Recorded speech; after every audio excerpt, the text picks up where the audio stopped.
Hey guys, tonight we are peeling back the dusty, sun-baked romanticism of the American Wild West.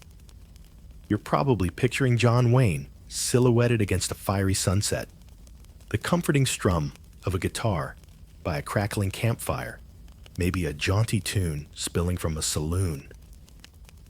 Well, let's just say the reality was a little less Hollywood blockbuster and a lot more gritty. Imagine less noble heroism and more trying to figure out which of the 17 local insects just bit you, and whether it's the kind that makes your legs swell up to the size of a small tree.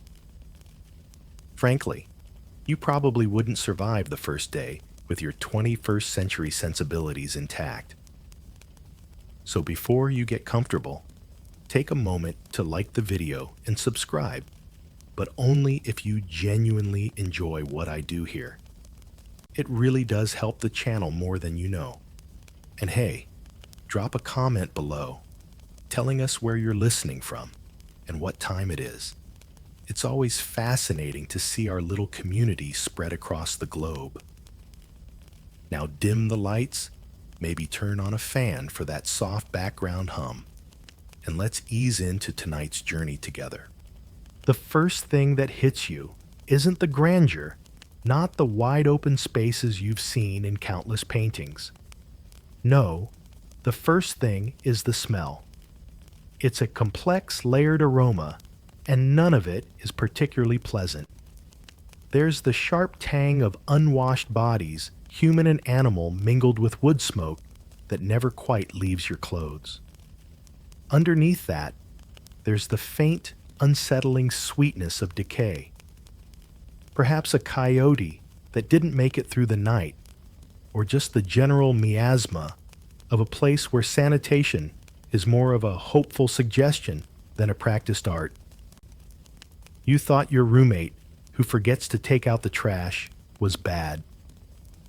Oh, you sweet summer child. This is a whole other league of olfactory assault. You blink against the relentless sun, a glaring, indifferent eye, in a sky that seems too vast, too empty.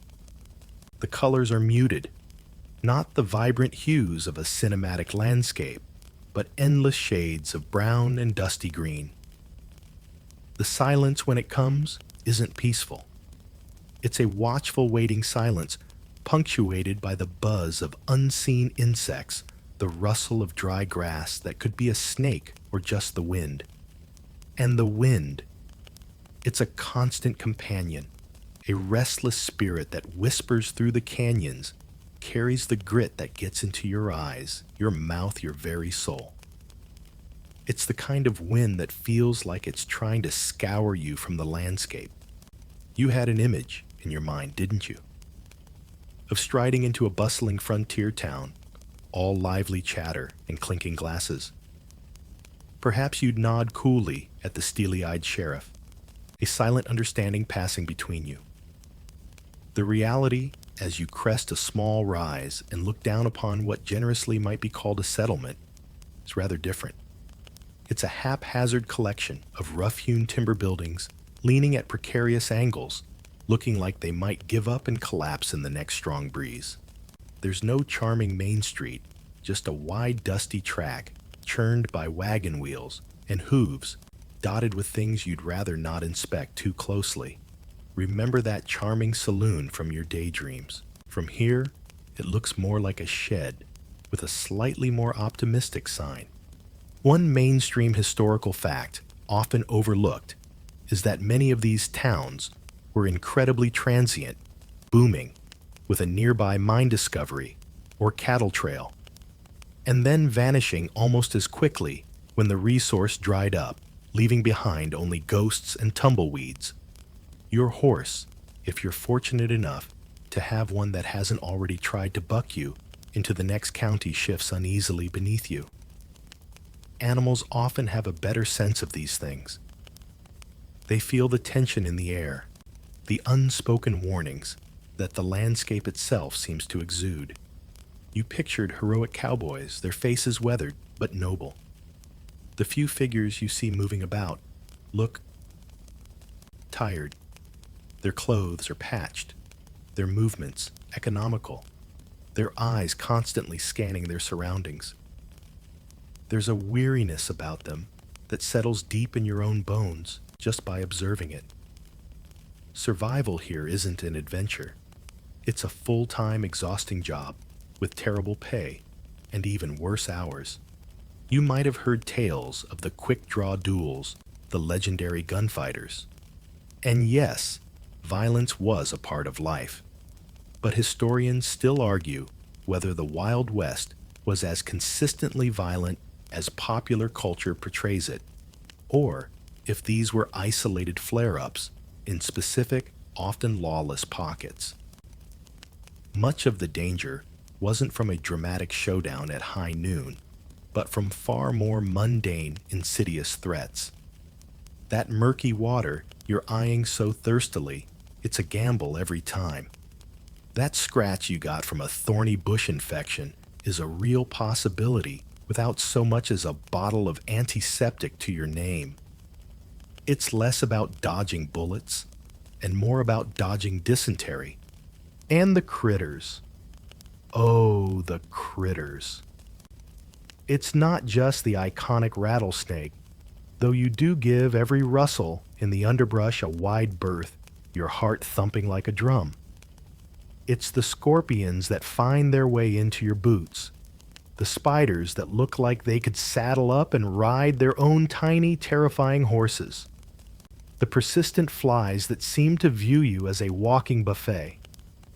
A quirky tidbit from the era is the sheer number of folk remedies for bites and stings, ranging from applying a poultice of chewed tobacco questionable to pressing the still warm, cut-open carcass of a prairie chicken to the wound, definitely questionable and rather inconvenient if you're fresh out of prairie chickens. It makes you appreciate that little tube of hydrocortisone cream in your bathroom cabinet back home, doesn't it? As the light begins to fade, casting long, eerie shadows, no cozy campfire scene materializes. Instead, there's a chill that seeps into your bones, a reminder that the desert nights can be as unforgiving as the daytime sun. You realize that your romantic notions of the Wild West were just that. Notions painted in broad, appealing strokes that deliberately missed all the uncomfortable, dangerous, and downright smelly details. This isn't a backdrop for a hero's journey. This is an antagonist in its own right, a vast, indifferent wilderness that offers little comfort and even less forgiveness. That idea of facing rattlesnakes before breakfast, it's not hyperbole. It's just Tuesday, and you've only just arrived. The real test is seeing if you're still standing by Wednesday. And as Wednesday dawns, or perhaps it's still just a very long, unsettling Tuesday afternoon, you begin to realize that the rattlesnakes and the scorching sun are only part of the welcoming committee here. The landscape itself might be indifferent to your survival, but the two-legged inhabitants, well, their indifference can be far more actively dangerous. You start to notice the way men watch each other, the subtle tensing around the eyes, the way hands unconsciously hover near worn leather holsters. There's a distinct lack of friendly, open gazes. Everyone seems to be calculating, assessing. It's like being trapped in a permanent high-stakes poker game where you don't know the rules and you suspect everyone else is cheating, or at least has a much better hand than you do. You look for a reassuring presence, a figure of authority. Back in your own time, if things got dicey, you might look for a police officer, a security guard, someone with a badge and a calm demeanor. Here, you'd have better luck finding a unicorn giving banjo lessons. The concept of organized law enforcement, as you understand it, is mostly a distant rumor, a story told by folks who came from back east. In many of these fledgling settlements and remote territories, the only law is what a man can enforce himself, or what a hastily assembled group of equally frightened and angry individuals decides it should be. This is the land of six-shooter justice, where due process means you get just enough time to say your prayers, if you're lucky, before the lead starts flying. It doesn't take long for you to understand that raising your voice, making a sudden move, or even looking at someone the wrong way can have disproportionate consequences. You thought getting a passive-aggressive email from HR was stressful.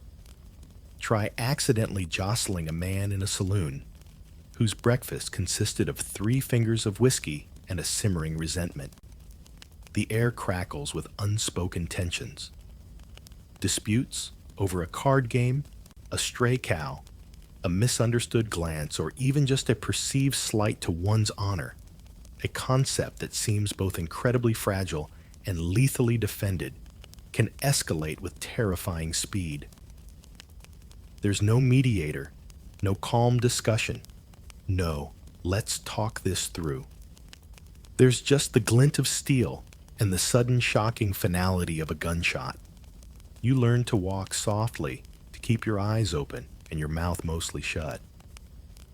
Every interaction feels like navigating a minefield. Who is this person? Are they just a weary traveler like yourself? Or are they sizing you up, wondering what you might have that's worth taking? That friendly offer of a drink. It might be genuine, or it might be the prelude to something far less convivial. It's exhausting, this constant state of low-grade paranoia. You find yourself cataloging exits, noting who has a gun and how easily they carry it, trying to project an aura of someone not to be trifled with, while simultaneously trying not to look like you're looking for trouble. It's a delicate, terrifying dance.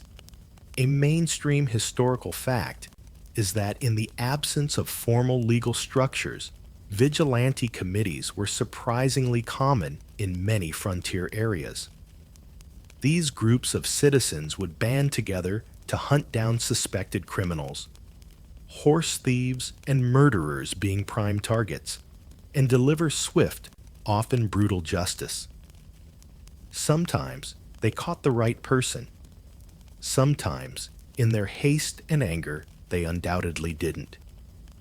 Historians still argue about the true nature and necessity of these vigilance committees. Were they a desperate measure to maintain some semblance of order in anarchic conditions? Or were they often just a cover for mob rule and personal vendettas?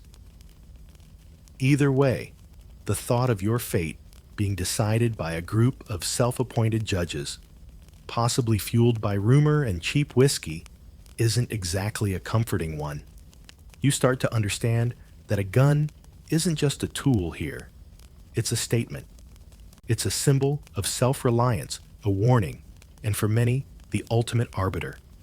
The phrase, "God created men, but Colonel Colt made them equal," wasn't just a clever marketing slogan. It reflected a harsh reality. Your physical strength, your social standing back home, none of it matters as much as your willingness and ability to use that heavy piece of iron strapped to your hip or tucked into your waistband. And if you're not willing, well, you'd better hope you're very, very good at de-escalation or just exceptionally lucky. It makes those online arguments where people furiously type at each other from the safety of their keyboards seem almost charmingly quaint. Here, a disagreement doesn't end with a strongly worded rebuttal. It might end you. A quirky, though grim tidbit you pick up on is the unwritten law in some mining camps regarding claim jumping. There might be no sheriff for 100 miles, but if you were perceived to have stolen another man's stake, his hope for a future, the response could be incredibly swift and final, often involving a rope and the nearest sturdy tree, no questions asked. These informal codes, brutal as they were, formed a sort of ad hoc legal system understood by those who lived under them. It wasn't about justice in the abstract.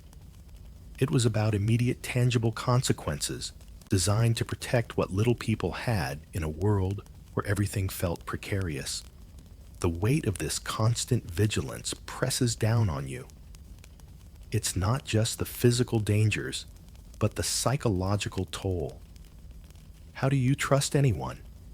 How do you form connections when a friendly face could mask a deadly intent? You see it in the hard set of people's jaws, the wariness in their eyes. This isn't a land that encourages soft hearts or naive trust.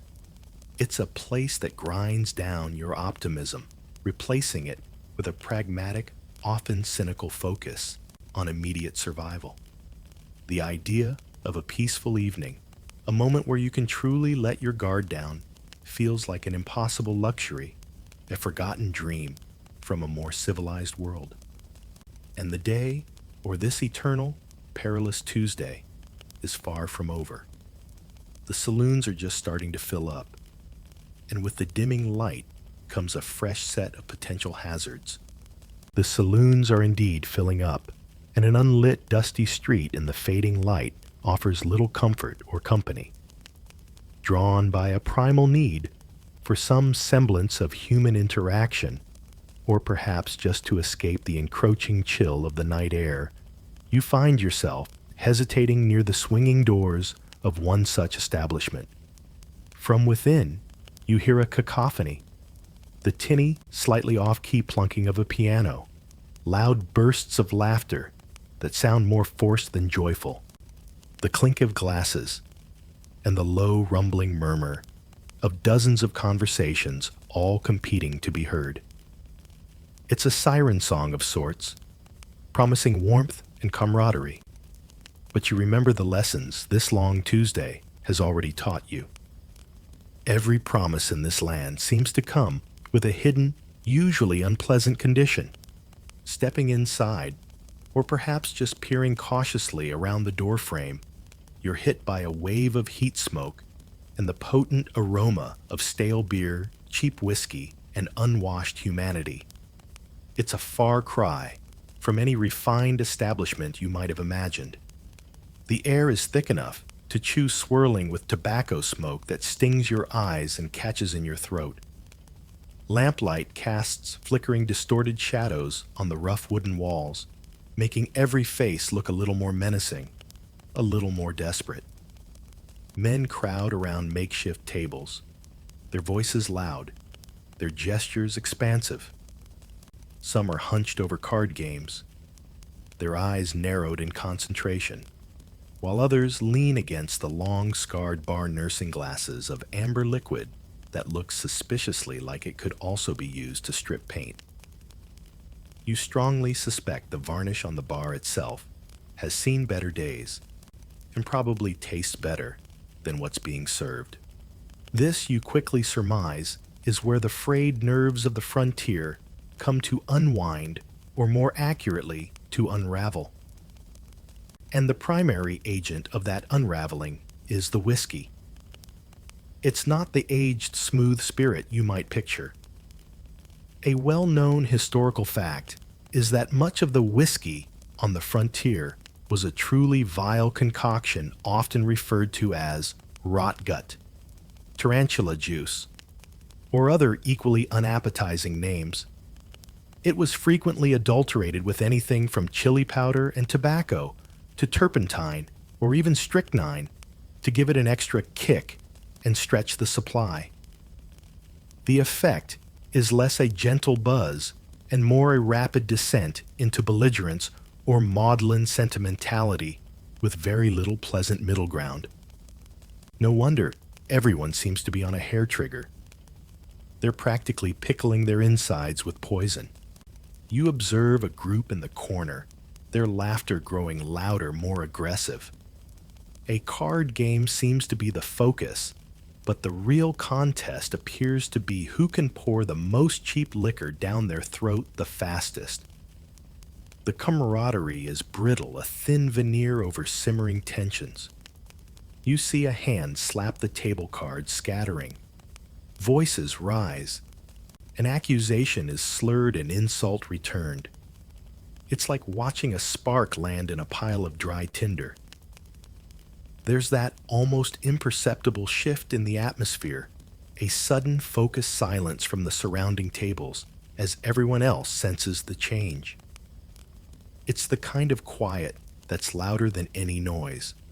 Historians still debate whether the concept of a fair fight or an honorable formal duel, as often depicted in romanticized westerns, had any real meaning in most alcohol-fueled saloon altercations.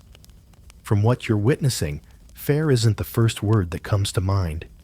It's more like a sudden clumsy and terrifyingly quick explosion.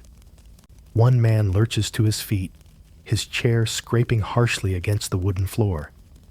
The other is already moving his hand a blur. There's no grand speech, no dramatic standoff. Just a deafening roar that echoes through the suddenly still room, the acrid smell of gunpowder instantly cutting through the stale air. One figure crumples a dark stain blossoming on his shirt. The other stands swaying slightly, the smoking pistol still in his hand. His face a mask of shock or rage, or perhaps just drunken confusion. The aftermath is almost as unsettling as the event itself. There's a collective exhalation, a few muttered curses. Someone might eventually be tasked with dragging the body outside. The piano player, after a brief, startled pause, hesitantly resumes his tune, as if trying to smooth over the jagged tear in the fabric of the evening. The bartender is already wiping down the counter, his expression impassive. It's a stark reminder of how cheaply life can be held here. A man's existence snuffed out over a misplayed card, and too much bad whiskey becomes just another momentary interruption, a bit of unfortunate mess to be cleaned up. You think of all the paperwork, the investigations, the counseling that would follow such an event in your time. Here it's just over. Another ghost for a land already crowded with them. A quirky, rather grim slang term from the era was seeing the elephant. It referred to experiencing something overwhelming or disillusioning, often the harsh realities of the West, be it a brutal battle, a disastrous gold rush, or perhaps witnessing your first sudden, violent death in a dingy saloon. You feel like you've just seen a whole herd of elephants tonight, and frankly, you'd like a refund on the circus ticket. The idea of a duel being a formalized, almost gentlemanly affair seems like a ludicrous fantasy compared to the messy and glorious end you've just glimpsed. This wasn't skill against skill. It was impulse and alcohol culminating in tragedy. The whiskey continues to flow. The laughter, a little more strained, now gradually resumes. But the air remains thick with the unspoken knowledge of what just occurred, and the chilling understanding that it could happen again at any moment to anyone. You realize that the greatest dangers here aren't just the rattlesnakes in the dust or the lawlessness of the open range. They're amplified 100-fold in these crowded rooms, fueled by potent spirits and simmering desperation. Your desire for camaraderie has vanished, replaced by an urgent need for fresh air and distance. The thought of ordering a drink yourself now seems utterly insane. You'd rather take your chances with the unknown terrors of the dark street outside than another minute in this tinderbox of whiskey and wrath. You stumble out of the saloon, the fresh, cool night air, a shocking but welcome relief against your flushed skin. The sudden quiet of the dusty street, broken only by the distant, mournful howl of a coyote, and the fading tinny notes of that tireless piano, feels like a balm after the oppressive, violent chaos within. Your heart is still hammering against your ribs, a frantic bird trapped in a cage. The image of that crumpled figure, the acrid scent of gunpowder, the chilling indifference of the onlookers. It's all seared into your mind. Your romantic notions about this era are taking a serious beating tonight, aren't they? It seems every comforting myth you arrived with is being systematically dismantled, brick by dusty brick. As you walk, trying to put some distance between yourself and that den of whiskey-fueled despair, you find yourself near the edge of the ramshackle settlement. Here the sounds are different. The soft nickering of horses, the rustle of hay, the low murmur of voices too tired to be loud. You see a group of men around a small, sputtering campfire near a corral. These aren't the boisterous, aggressive figures from the saloon. These are cowboys, the genuine article, or at least what passes for them. And as you observe them, another cherished illusion begins to crumble. The one about the carefree, adventurous life of the man on the horse. You've seen the paintings, heard the songs. The cowboy, a knight of the plains, silhouetted against a majestic sunset, a loyal dog at his heels, a song on his lips. He's the epitome of freedom, master of his own destiny, roaming the vast open spaces. The reality you're beginning to see in the slumped shoulders and weary faces around that meager fire is considerably less poetic. These men look spent. Their clothes are caked with dust and something you suspect is manure. Their movements are slow and deliberate, as if every muscle aches. This isn't the swagger of a hero. It's the profound exhaustion of relentless back-breaking labor. Their day, unlike the dramas in the saloon, isn't about quick draws and daring escapades. It's about endless hours in the saddle under that same unforgiving sun you've already come to dread, or through biting wind and chilling rain. It's about chasing stubborn, stupid cattle that seem determined to wander off into the most inaccessible terrain imaginable. It's the jarring, relentless motion that leaves your bones aching and your backside feeling like you've been tenderized with a meat mallet. You thought a long commute in rush hour traffic was bad. Try 12 to 14 hours on horseback with only the rhythmic creak of saddle leather and the bawling of cattle for company.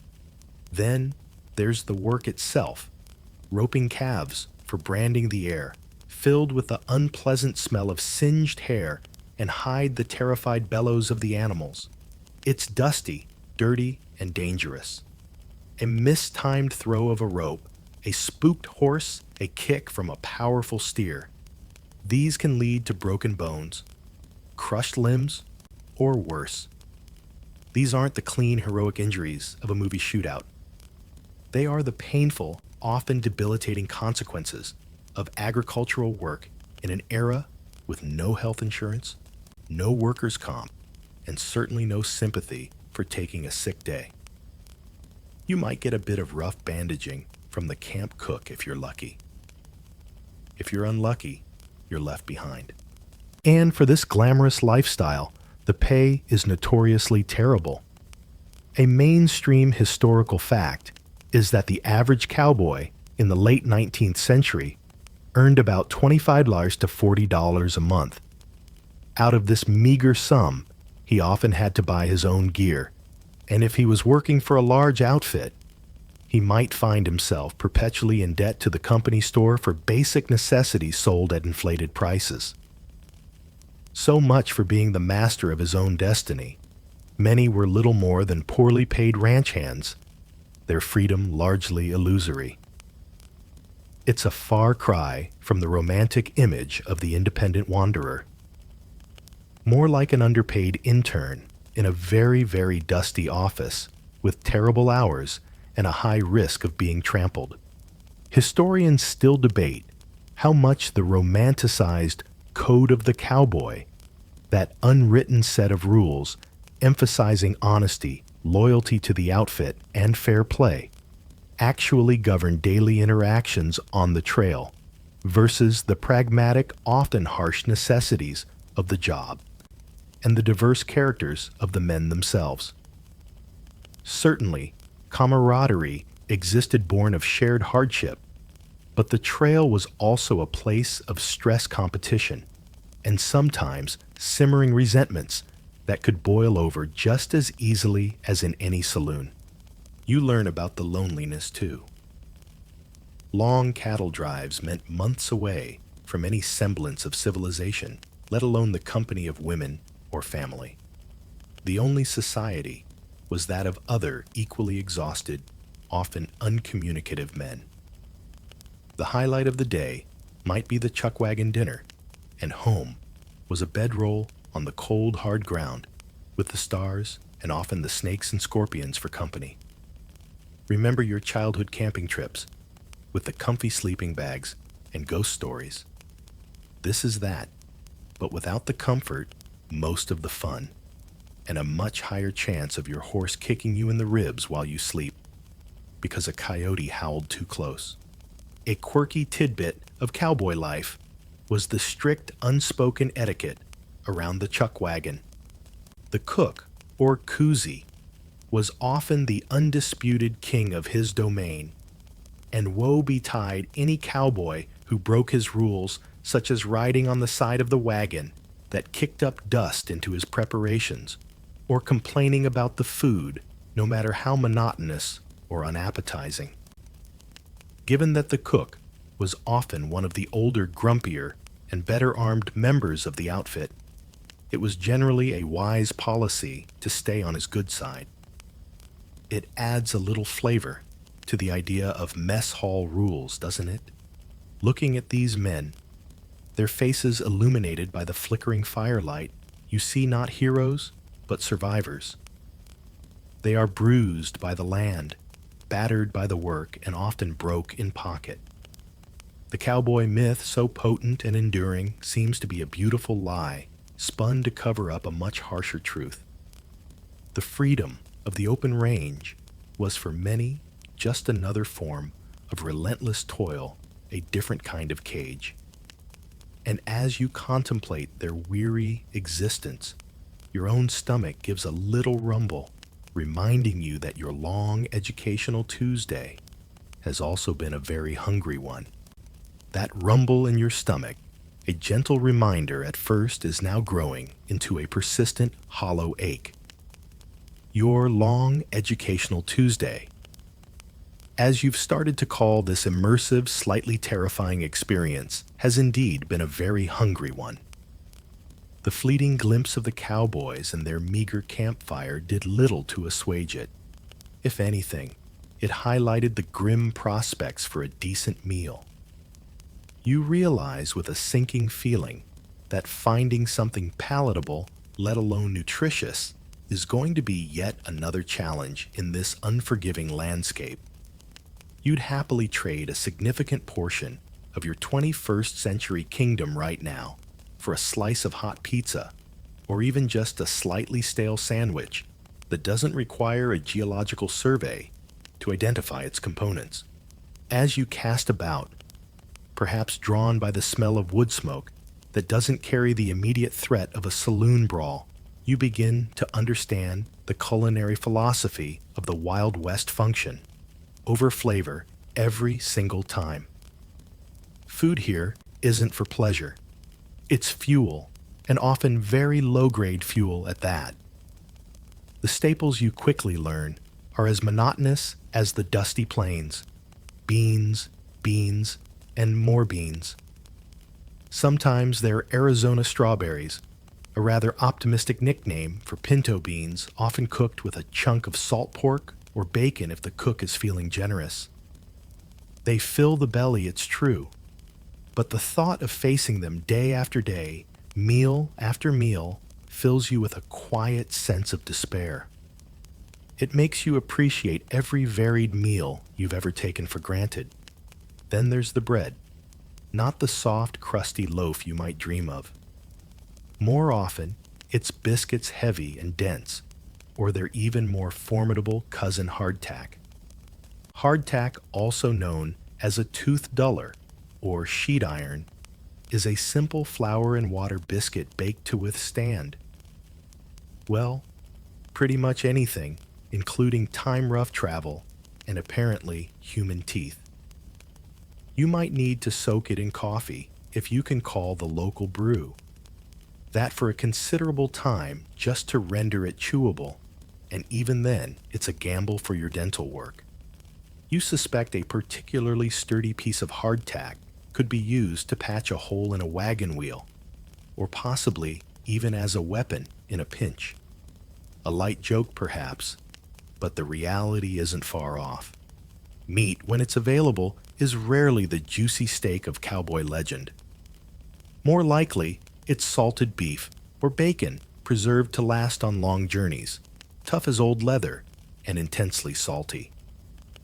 Fresh game might appear if someone's had a successful hunt, but fresh is a relative term when refrigeration is nothing but a distant fantasy.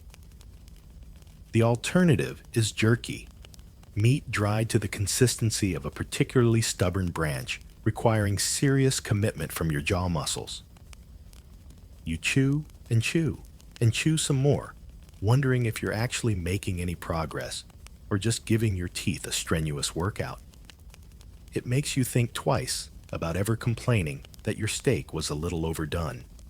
The man responsible for transforming these unpromising ingredients into something vaguely edible is the camp cook, the koozie you observed earlier. He's a figure of immense importance on any cattle drive or in any remote camp. His skill, or lack thereof, can make or break morale. He works with primitive tools over an open fire in all kinds of weather, trying to conjure sustenance from a limited pantry. You watch him wrestling with a heavy Dutch oven, his face grimed with smoke and sweat, and you gain a new respect for his thankless task. He's not a gourmet chef. He's a miracle worker of a much grittier kind, battling flies' dust and dwindling supplies. The lack of variety isn't just boring, it's actively detrimental. Fresh fruits and vegetables are almost unheard of on the trail or in isolated camps. A well-known historical fact is that scurvy, a debilitating disease caused by vitamin C deficiency, was a genuine threat for those on long cattle drives or for miners holed up for months without access to fresh produce. Symptoms like bleeding gums, loose teeth, and extreme fatigue would have made an already hard life nearly unbearable. You suddenly have a profound appreciation for that humble orange you often overlook in your fruit bowl. And the coffee. Oh, the coffee. If you're expecting a fragrant artisanal brew, you are in for a rude awakening. Frontier coffee is often a brutal bitter concoction, boiled and reboiled, sometimes with eggshells thrown in, to settle the grounds, or so the theory goes. Sometimes, when supplies ran low, it was stretched with roasted grain or chicory, resulting in something that bore only a passing resemblance to the beverage you know. Its main virtues are that it's hot and it's wet. The caffeine hit is probably more from sheer shock than any refined stimulant properties. Still, you see men cupping their hands around tin mugs of the stuff as if it's the finest nectar, a small ritual of comfort in a comfortless world. A quirky and perhaps slightly stomach-churning tidbit is the existence of son of a bitch stew. This was a trailside concoction, supposedly made by throwing all the edible parts of a freshly slaughtered calf. Usually the less desirable organ meats like heart, liver, tongue, and sweetbreads, basically everything but the hide and hooves, into a pot with whatever seasonings were available. While some old-timers apparently swore by its restorative powers, the name itself suggests it wasn't exactly fine dining. Historians still argue whether the limited, often harsh diet directly contributed to the legendary resilience and reputed orneriness of frontier people, or if it was simply another significant hardship they were forced to endure alongside all the others. You try a biscuit cautiously. It's like gnawing on a piece of dried earth. You sample some beans. They are Beans. The salt pork is intensely salty, the coffee acrid. Your kingdom for a single crisp apple. This is the reality of Rocky rations. It's a diet designed to keep you alive, but not necessarily happy or even particularly healthy in the long run. The constant low-level dissatisfaction of poor food, the gnawing hunger for something fresh, something flavorful, something different would be a heavy burden to bear day in and day out. It's another layer of the misery that the romanticized version of the Wild West conveniently forgets to mention. And as you sit there, contemplating the gritty residue at the bottom of your coffee cup, you wonder what other basic comforts this era will strip away. That gritty residue in your coffee cup seems to symbolize so much about this place. A constant reminder of the harshness, the lack of refinement, the bare-bones nature of existence. You're right to wonder what other basic comforts this era will strip away, because after the disappointment of the food, your attention inevitably turns to another fundamental human need: clothing. You look down at your own attire, which probably felt rugged and practical when you embarked on this imaginary journey, and then you look at the folks around you. Any lingering images you had of dashing cowboys in crisp, embroidered shirts and perfectly creased hats begin to dissolve like a mirage in the desert heat. The truth is, frontier fashion wasn't about making a statement, unless that statement was, "I hope this holds together until I can find a needle and thread." You quickly abandon any dreams of looking like a movie star on a dude ranch. Here, clothing is about survival, pure and simple. It's a thin, often failing barrier against the elements. The brutal sun that beats down relentlessly, the biting winds that seem to cut right through you, the thorny brush that snags and tears at every opportunity, and the bone-chilling cold that descends with the night. Style. That's a luxury for folks in fancy eastern cities with too much time on their hands. Out here, if it keeps you from freezing, frying, or being flayed by angry vegetation, it's considered haute couture. The materials are as unforgiving as the landscape. Wool is common, itchy, heavy, but warm, even when damp. Canvas and heavy-duty cotton, often called denim, though perhaps not the soft, pre-washed kind you're used to, provide some durability. Leather, when available and affordable, is prized for its toughness, especially for chaps or reinforced areas. These fabrics aren't designed for comfort against the skin. They're chosen for their ability to withstand incredible abuse. You can almost feel the chafe just by looking at them, the constant reminder of rough material against unwashed skin. And the smell. Well, after days or weeks of sweat dust, animal contact, and wood smoke, let's just say fresh laundry isn't a prevailing aroma. You start to understand why people might have given each other a bit more personal space back then. It wasn't just social distancing, it was olfactory necessity. You notice the state of repair or disrepair. Everything is worn, faded, patched, and then patched again. A tear isn't a fashion statement. It's a problem to be solved, usually with a clumsy stitch and whatever thread is handy. Buttons are missing, replaced with bits of string or leather thongs. Holes are simply tolerated until they become structurally critical. It's the ultimate in utilitarian chic, where every stain tells a story and every frayed edge speaks of hard miles. You see people in modern times paying extra for distressed jeans. Here, the distress is entirely authentic, earned through grit and grime, and probably not something anyone would pay a premium for if they had the choice. Let's break down the ensemble. The hat, usually wide-brimmed, isn't just a jaunty accessory, it's an essential tool. It shields your eyes from the blinding sun, keeps the rain from running down your neck, and offers a modicum of protection from falling debris or low-hanging branches. But these hats are rarely the pristine Stetsons of legend. They're battered, sweat-stained, misshapen, holding the history of their owner in every dent and crease. Shirts are typically long-sleeved, regardless of the heat, to protect from sun and scratches. Trousers are sturdy, often tucked into boots, not for style, but to keep out critters and trail debris. And the boots. Oh, the boots. A good pair is a cowboy's most prized possession, but good is relative. They're expensive, and often the fit is less than perfect. You see men walking with a slight limp, not from a dramatic gunfight injury, but from blisters, calluses, and the sheer agony of boots that have molded themselves to their feet in the most uncomfortable ways possible. Chaps, if you see them, are the working kind.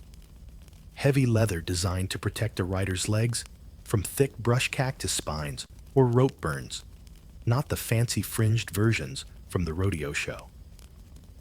And the bandana tied around the neck or kept handy in a pocket is the Swiss Army knife of frontier accessories: dust mask, sweatband, makeshift bandage, emergency coffee filter, you name it. A significant historical fact concerning clothing in remote areas was the rise of mail-order catalogs. Companies like Montgomery Ward and later Sears Roebuck & Co. became lifelines, allowing people on isolated homesteads or in small frontier towns to order clothing tools and household goods that were otherwise unavailable. These catalogs, with their detailed illustrations, were pored over, becoming windows to a wider world and a source of both practical necessities and aspirational dreams. Though what arrived might still be a far cry from Fifth Avenue. Historians still argue whether distinct regional styles truly developed in frontier wear, or if it was more a hodgepodge dictated by availability, individual means, and immediate functional need. While certain items became iconic like the cowboy hat, the overall impression is one of pragmatic adaptation rather than intentional fashion. What you wore often said less about your aesthetic sense and more about your occupation, your financial situation, and how recently you'd had access to a store or a needle. A quirky and poignant tidbit highlighting resourcefulness is the phenomenon of flour sack dresses or feed sack fashion.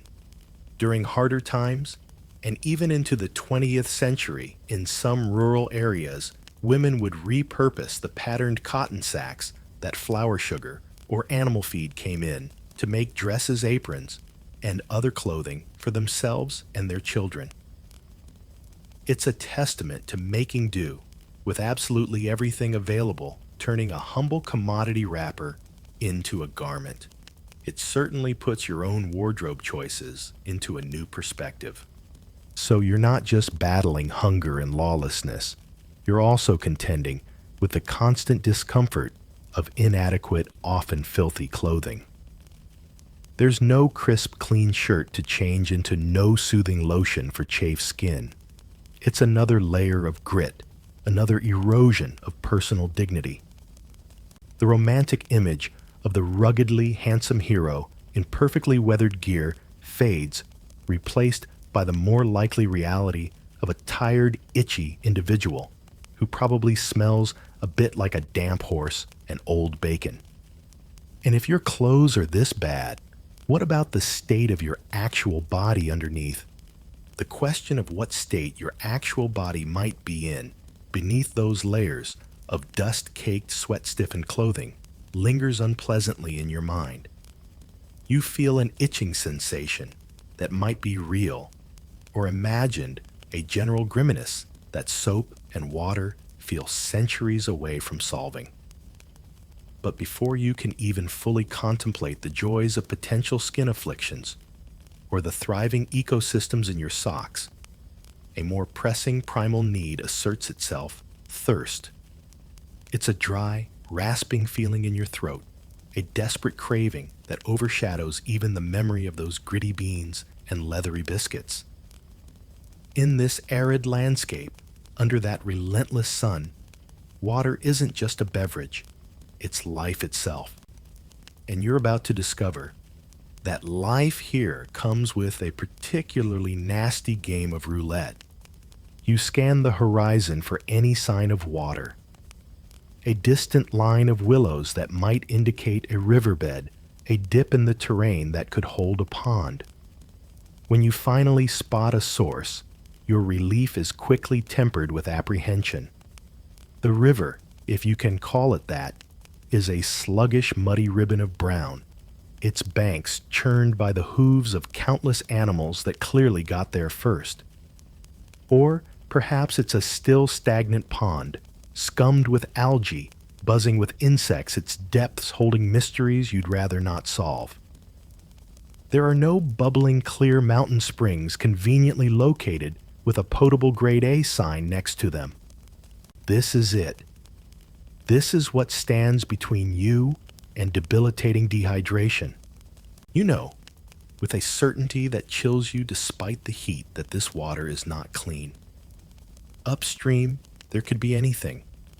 Animal carcasses, the waste from a mining camp, the latrine runoff from another group of travelers.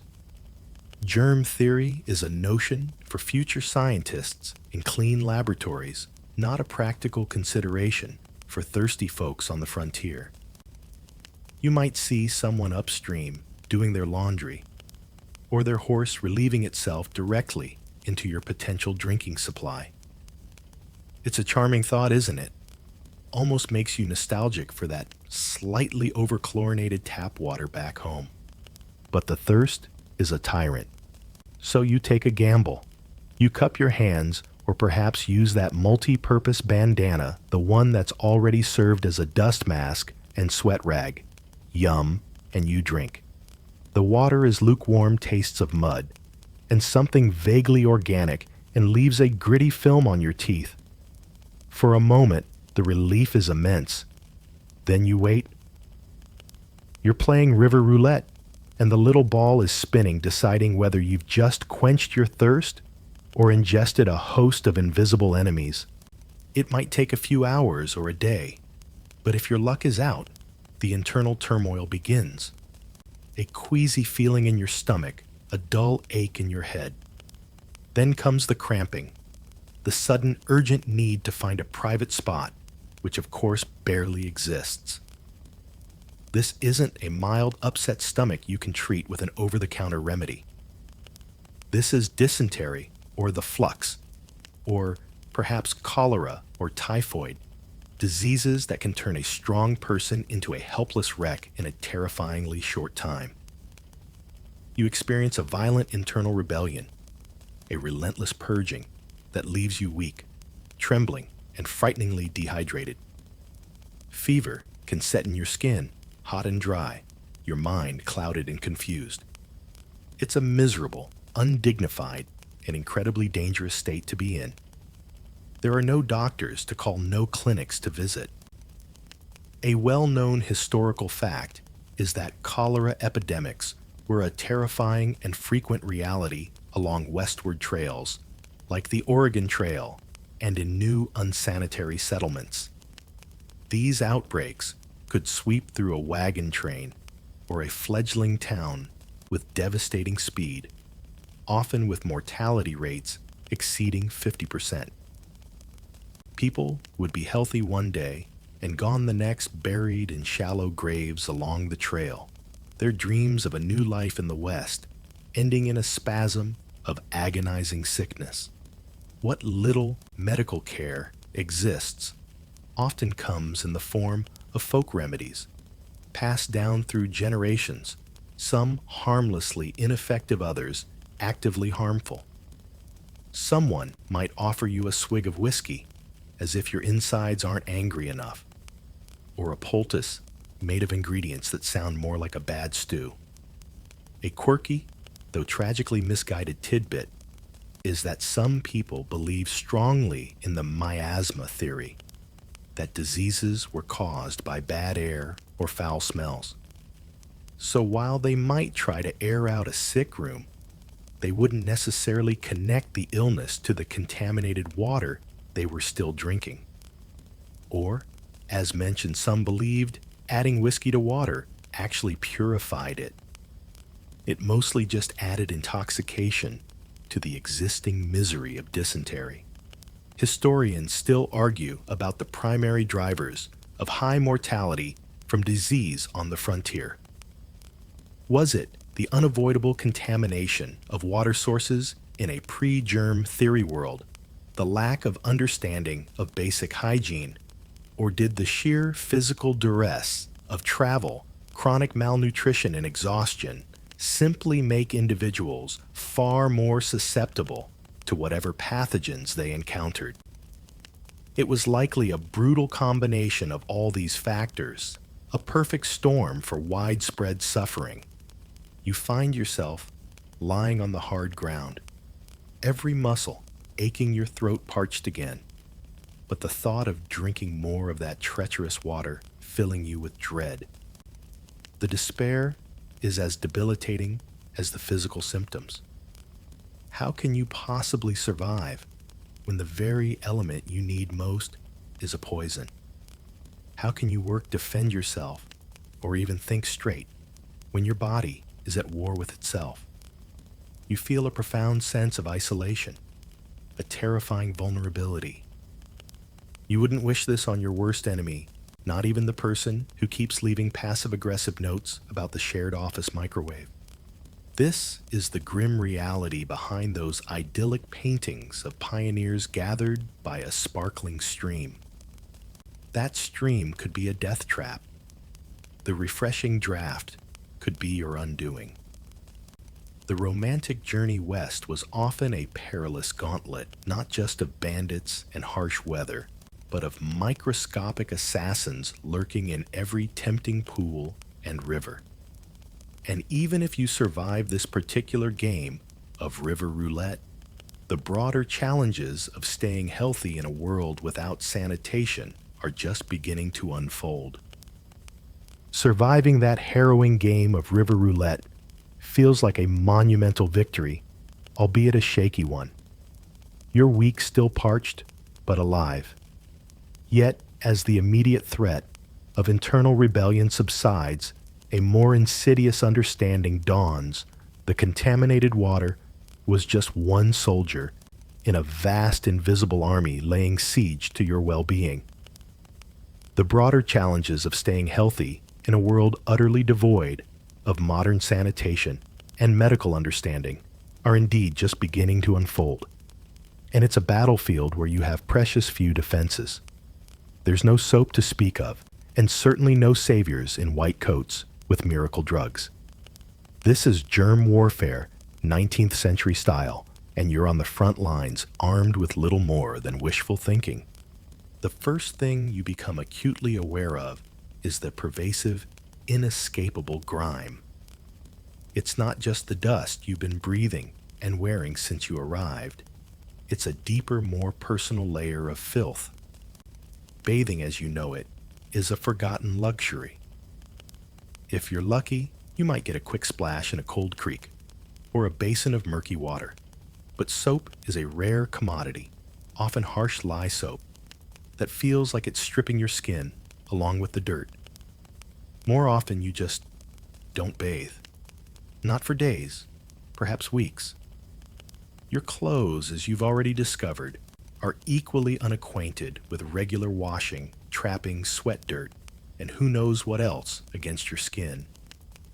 You imagine tiny, unseen things are probably throwing delightful little parties in the cuffs of your shirt. This isn't just an assault on your modern sensibilities about cleanliness. It's an open invitation to a host of ailments. Remember, the concept of germs causing disease is still a radical, largely unaccepted idea for the average person here.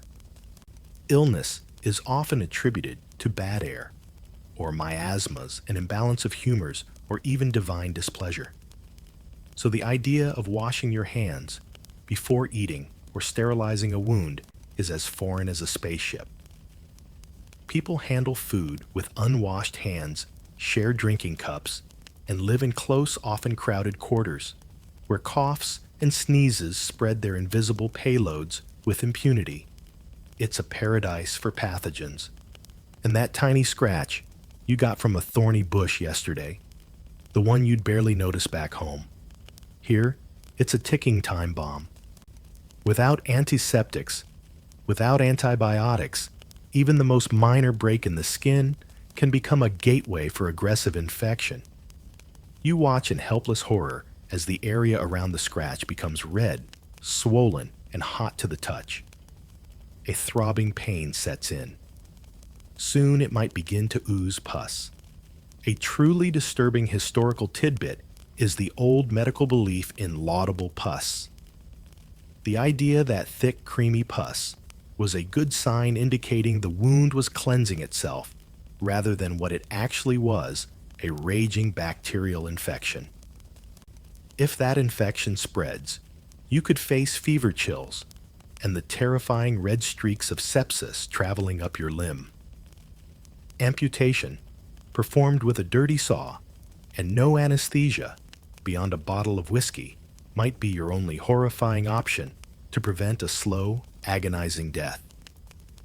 It makes you want to encase yourself in bubble wrap. Even if you avoid dramatic injuries, the daily barrage of irritants and pests takes its toll. Lice and fleas are common companions, hopping from person to person, from animal to human, causing maddening itching, and potentially carrying diseases like typhus. Flies attracted by the lack of sanitation and open privies, if such a luxury even exists. Often it's just a designated bush swarm, everywhere landing on your food, your face, your open sores. It's a constant, wearying battle. You'd give anything for a can of insect repellent or a simple fly swatter modern marvels you once took completely for granted. A grim historical fact is the appallingly high mortality rate from infections following injuries or surgical procedures. Pre-Lister and the acceptance of antiseptic surgery, any invasive procedure was a gamble with death. Similarly, childbirth, a natural process, was incredibly perilous for women due to puerperal fever, childbed fever, a rampant streptococcal infection transmitted by the unwashed hands of attendants. Many women survived childbirth only to succumb to infection days later. It's a stark reminder of how vulnerable human life was before these fundamental medical breakthroughs. What about those common ailments you barely think about today? A cold, the flu, a sore throat. Here they can escalate, turning into pneumonia or other serious respiratory infections with alarming speed, especially when your body is already stressed from poor nutrition exhaustion and the constant fight against other low-level infections. There are no flu shots, no antibiotics to clear up that chest infection, just folk remedies that might involve sweating it out under a pile of heavy blankets or drinking some vile herbal concoction that does little more than make you gag. Historians still argue about the long-term impact of Civil War battlefield medicine, with its high rates of amputation and rampant infection, on public trust in formal medical intervention during the subsequent frontier era. Did the often brutal and frequently futile efforts of surgeons in the war leave a legacy of fear and skepticism towards doctors, leading people to rely more on home remedies and self-treatment? However ineffective, it's a sobering thought that the cure could often be as feared as the disease. You look at your hands, really look at them, and see the ingrained dirt. The tiny nicks and scratches, each a potential entry point for disaster. You feel a profound sense of being besieged. It's not just the visible dangers of this land, the quick-draw artists, or the venomous snakes, but these invisible assassins, these microscopic agents of disease that pose a relentless, terrifying threat.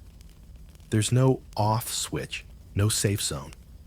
Every breath, every sip of water, every interaction is a gamble. The sheer, unrelenting pressure of this germ warfare, waged without knowledge or effective weapons, is perhaps the most exhausting battle of all.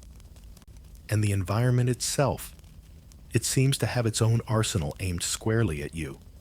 That chilling realization that you're engaged in constant, unwinnable germ warfare settles heavily upon you. Your own body feels like a besieged fortress with crumbling walls and no reinforcements.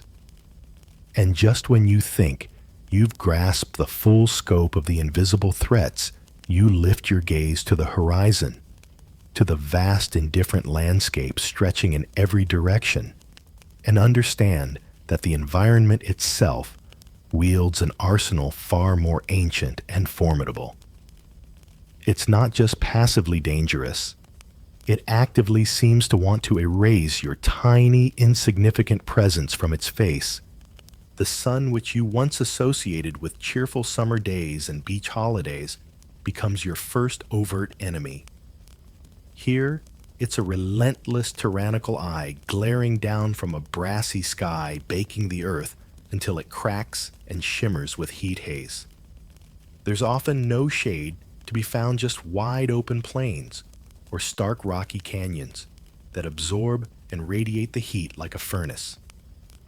You feel your energy leaching away, your skin prickling and tightening as it burns. Dehydration, a foe you've already flirted with, becomes a constant, life-threatening shadow. You'd give your left boot, assuming it hasn't already disintegrated, for a tall glass of iced tea and a wide-brimmed umbrella right about now. Then just when you think you can't bear another moment of the oppressive heat, the sky can turn on you with shocking speed. Dark, bruised clouds might boil up on the horizon, seemingly from nowhere, bringing with them a terrifying display of nature's fury. Thunderstorms on the prairie aren't the gentle rumbles you might be used to. They are concussive explosions that shake the very ground beneath your feet, accompanied by jagged spears of lightning that seem to seek out any living thing foolish enough to be caught in the open. Hailstones, sometimes the size of hen's eggs or even larger, can pummel you, your livestock, and any fragile shelter you might have, leaving a trail of destruction. In arid regions, a sudden downpour can transform a dry wash into a raging, debris-filled torrent in minutes, a flash flood that sweeps away everything in its path. It's like the planet is having a particularly violent temper tantrum, and you're the unfortunate ant in its way. And the cold. Oh, the bitter, biting cold. You might associate the West with deserts, but even those deserts can experience plummeting temperatures as soon as the sun sets a chill that seeps deep into your bones, especially if your clothing is inadequate and your campfire meager. Venture into the mountains or onto the northern plains, and you face the true monster, the blizzard. These aren't gentle snowfalls. They are blinding, disorienting maelstroms of wind and ice that can reduce visibility to zero, obliterate landmarks, and bury everything in colossal drifts. A truly chilling historical fact is the Children's Blizzard of January 1888, which struck the Dakotas, Nebraska, and other prairie states with terrifying swiftness on a relatively mild day.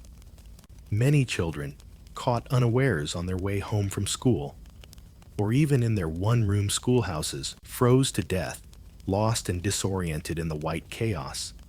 The thought of such a sudden, lethal shift in weather is enough to make your modern reliance on sophisticated forecasts feel like an almost sacred privilege. The terrain itself offers little comfort.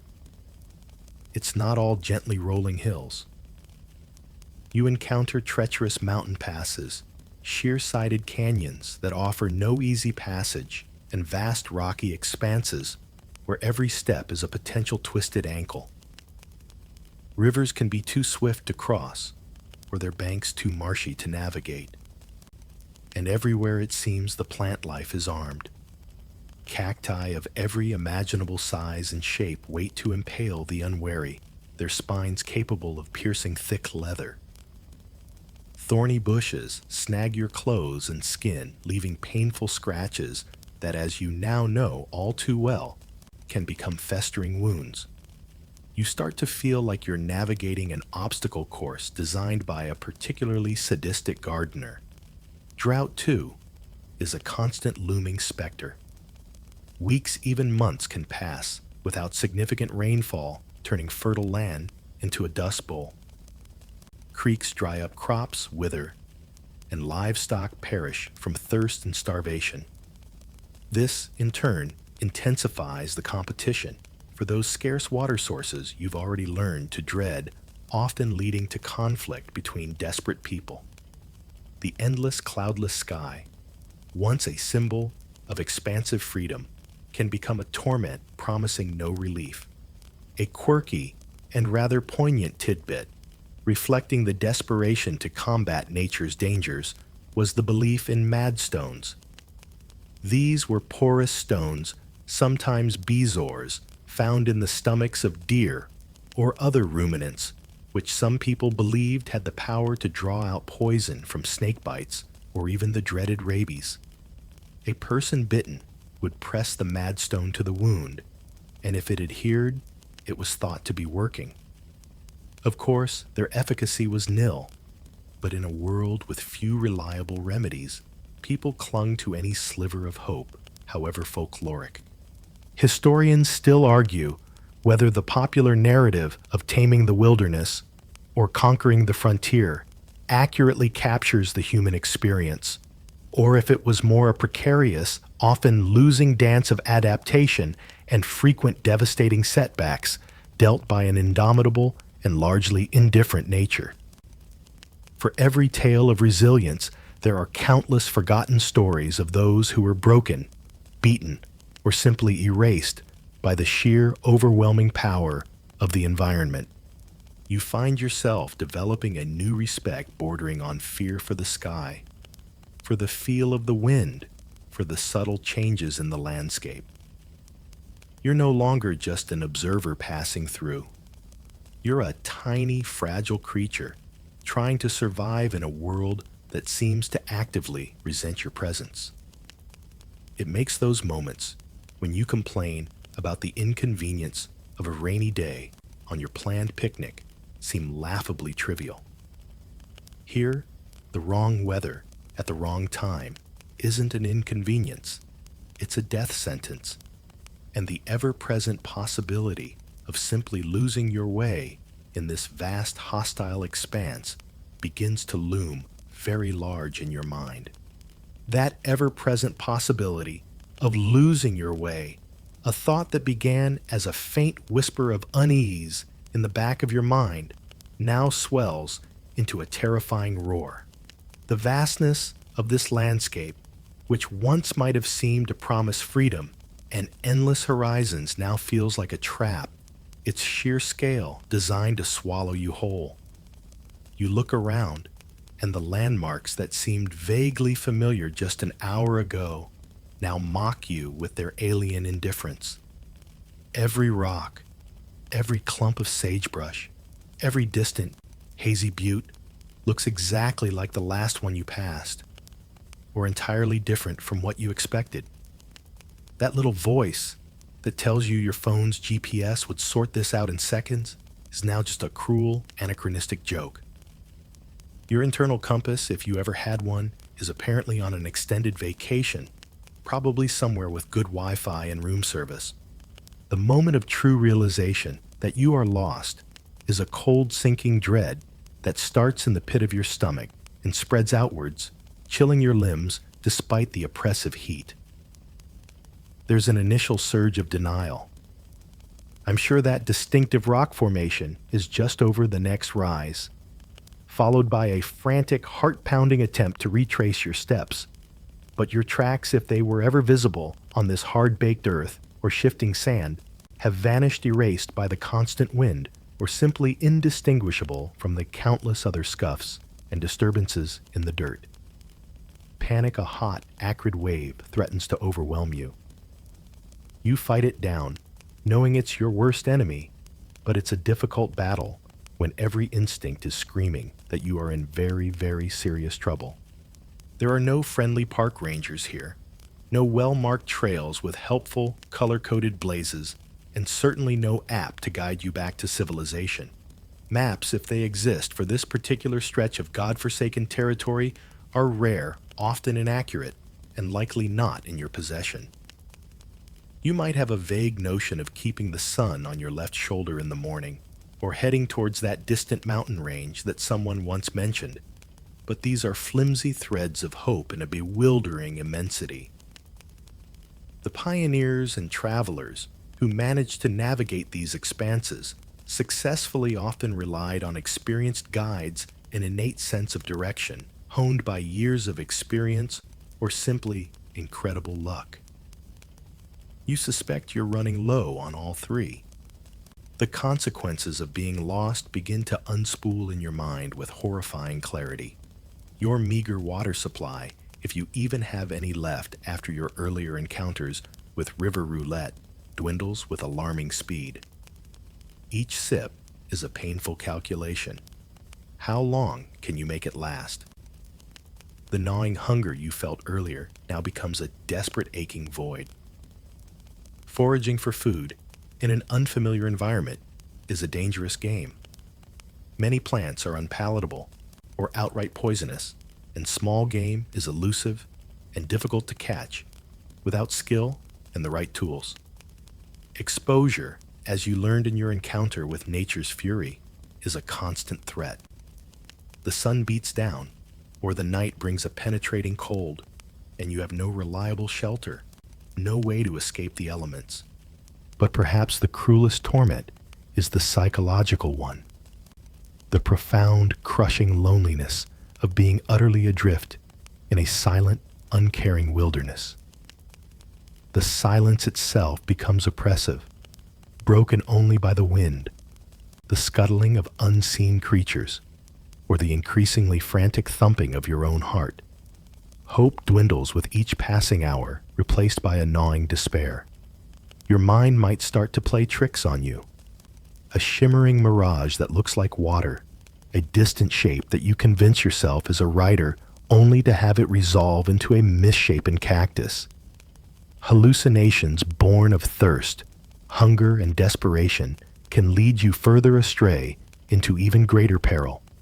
And the most chilling realization of all, no one is looking for you. There will be no organized search party fanning out across the plains, no concerned posse following your trail.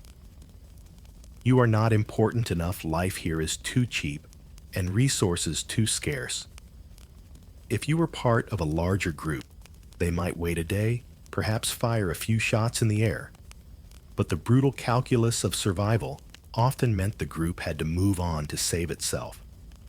Individuals simply vanished. It's a stark and brutal truth. A common historical reality was the frequency of lost notices appearing in frontier newspapers, brief hopeful inquiries about missing persons that more often than not led to no resolution. People were swallowed by the wilderness, and life, for others, went on. Historians still argue about the true statistical prevalence of getting lost as a cause of mortality on the frontier compared to disease or violence, as records are often sparse and anecdotal. But the stories, when they exist, are grim. Perhaps weeks, months, or even years later, someone might stumble upon a few scattered bones, a rusted canteen, or a tattered piece of clothing.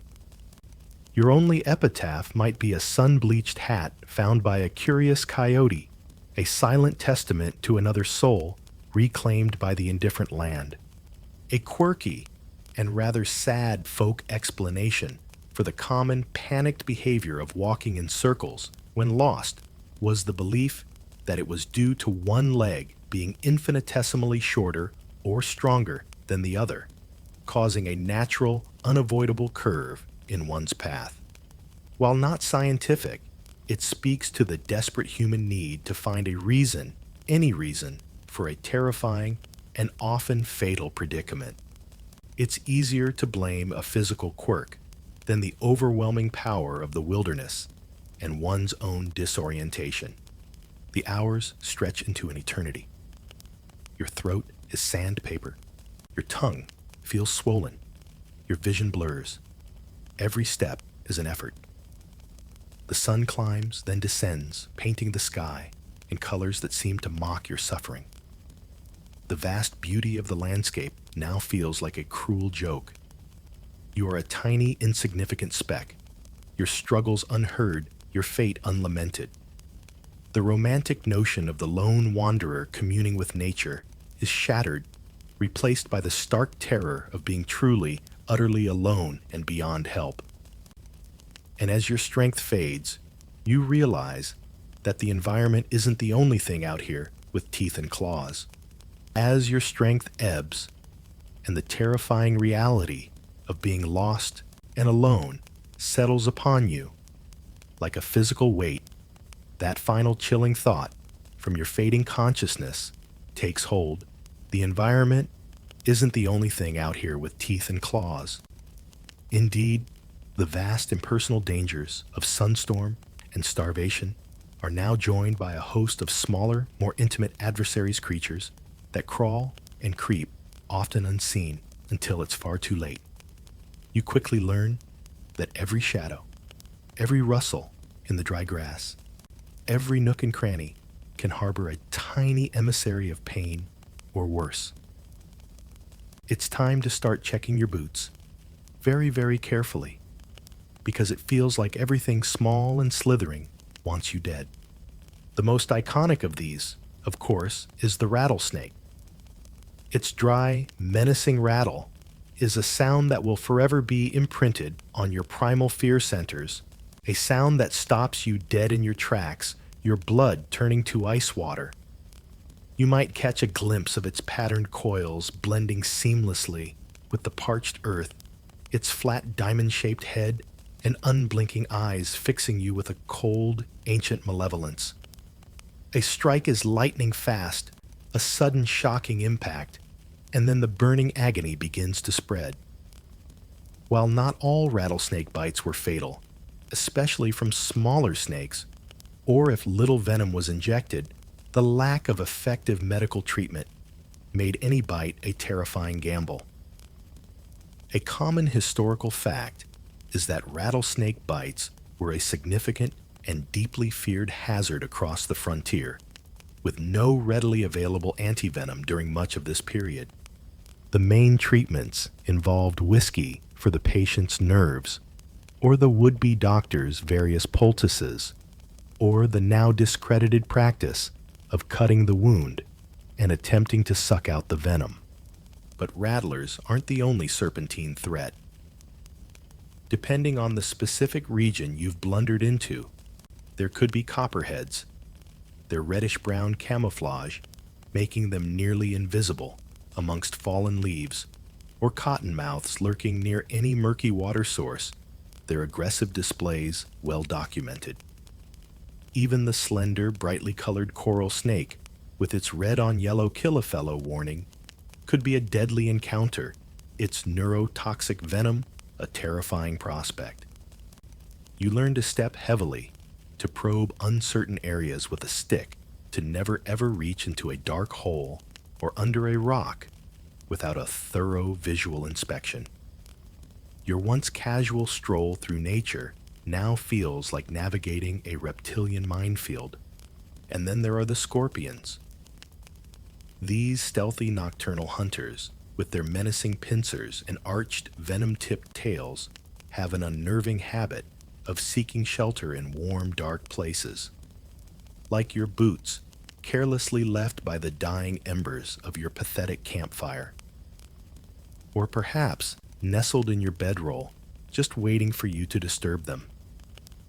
The sting of a scorpion particularly some of the more potent species found in the Southwest, can be excruciatingly painful, causing intense burning numbness, muscle spasms, and sometimes, for the very young old or infirm, more severe systemic reactions. You develop a ritual, shaking out your boots vigorously every morning, patting down your blankets before daring to lie on them, a constant twitchy vigilance that frays your already tattered nerves.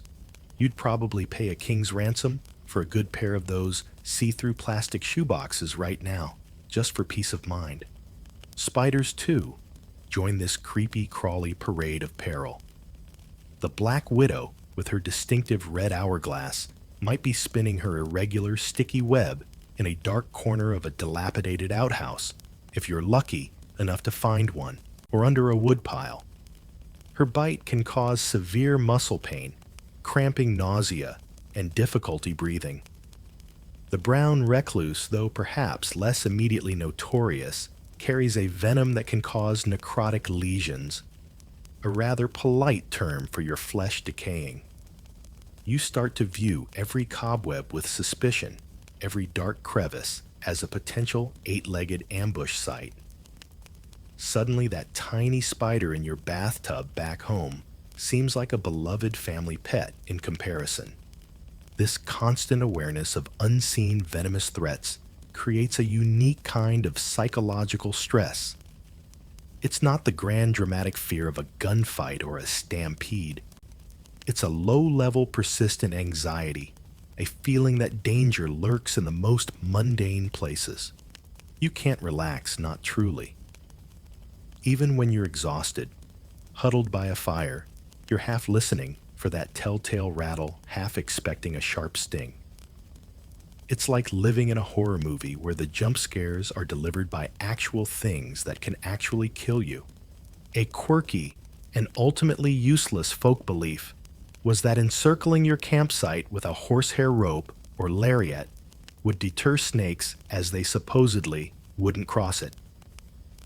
Unfortunately, for those who put their faith in this method, snakes have no particular aversion to horsehair and would happily slither right over it if something on the other side like you seemed interesting enough. It's a testament to the desperate search for any measure of control in a world teeming with unpredictable dangers. Historians still argue about the statistical likelihood of fatal venomous encounters versus the pervasive psychological fear these creatures instilled in frontier settlers. While a stampeding buffalo herd might have been a more visually dramatic threat, the snake in the grass or the scorpion in the shoe represented a more intimate, ever-present betrayal by the seemingly innocuous details of the environment. The lack of effective remedies is a constant source of terror. If bitten or stung, far from any settlement, which is by definition most places you're on your own, you might try some folk remedy, a poultice of mud and chewed tobacco, a madstone, if you happen to possess such a rare and dubious artifact. But deep down, you know it's mostly a gesture against the inevitable. The pain, the swelling, the spreading paralysis or necrosis, you endure it, hoping your body is strong enough, hoping the dose of venom wasn't too large. It's a lonely, terrifying vigil. And as you lie there, swatting at a mosquito, another more insidious type of tiny attacker comes to mind, one that carries its dangers not in a single dramatic sting, but in a persistent, disease-laden bite. That mosquito, the one you were just swatting at with a weary hand, isn't just a fleeting annoyance, a minor itch in the grand symphony of your frontier discomforts. Oh no. In this world, that tiny whining insect is a potential harbinger of a misery so profound, so debilitating, it can lay you lower than any rattlesnake's venom or scorpion's sting. You thought the creepy crawlies were bad. Welcome to the airborne assault, where the enemy is legion and their weapon is an invisible sickness that saps your strength, boils your blood, and freezes your bones in a relentless, cyclical torment. You quickly learn that mosquitoes are an inescapable part of the frontier experience, especially if you're anywhere near a source of standing water, which ironically, you desperately need, despite its other inherent dangers. They rise in buzzing clouds at dusk and dawn, their high-pitched whine a soundtrack to your suffering. You slap, you wave, you try to bury yourself in your bedroll, but they find their way in persistent and insatiable. The bites themselves are maddeningly itchy, raising welts that you scratch until they're raw, opening yet another potential gateway for those infections you're already so worried about. If only it ended there. You'd almost prefer a good, honest brawl with a saloon, tough to this incessant, insidious bloodletting. But the real terror these insects carry is invisible. Many of them are tiny winged hypodermic needles delivering malaria, or what was commonly known then as the ague, intermittent fever, swamp fever, or a host of other local descriptive names. People in the 19th century didn't understand that mosquitoes were the culprits. The prevailing theory, remember, was often miasma, that these fevers were caused by breathing bad air, particularly the damp, foul-smelling air rising from swamps marshes, or even just the night dew. So while people might try to avoid swampy areas if they could, or shut their windows tight at night, if they had windows with shutters, they weren't targeting the actual vector of the disease. It's like trying to fight an invading army by politely closing your curtains. The onset of the ague is unmistakable and utterly wretched. First comes the shaking chill, a bone-deep cold that no amount of blankets or campfire heat can dispel.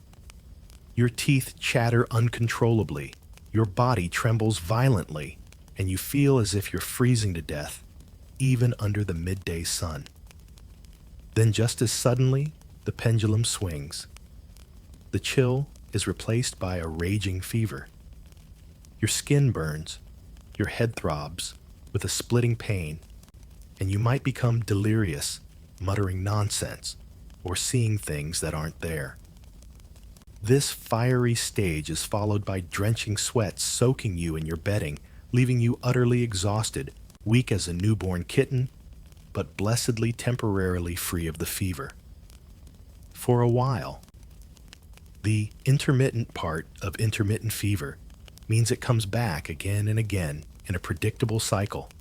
Every day, every other day, every third day, grinding you down, stealing your vitality, making any kind of sustained work or travel impossible. A significant historical fact is that malaria, or the ague, was endemic in many river valleys and marshy areas of the expanding American West, particularly in the South and Midwest, but also extending into newly settled agricultural areas further west, where irrigation created breeding grounds. It profoundly impacted health productivity and even settlement patterns, with certain fever districts being notoriously unhealthy places to live or work. Entire communities could be laid low during fever season. Effective treatment was a hit-or-miss affair. Quinine derived from the bark of the cinchona tree was known to be effective against malaria, but its availability on the frontier could be inconsistent. It was often expensive, sometimes adulterated, and the proper dosage to break the fever cycle wasn't always understood. You might get some relief, or you might just get a bitter taste in your mouth and a continued cycle of misery. Other folk remedies abounded, of course.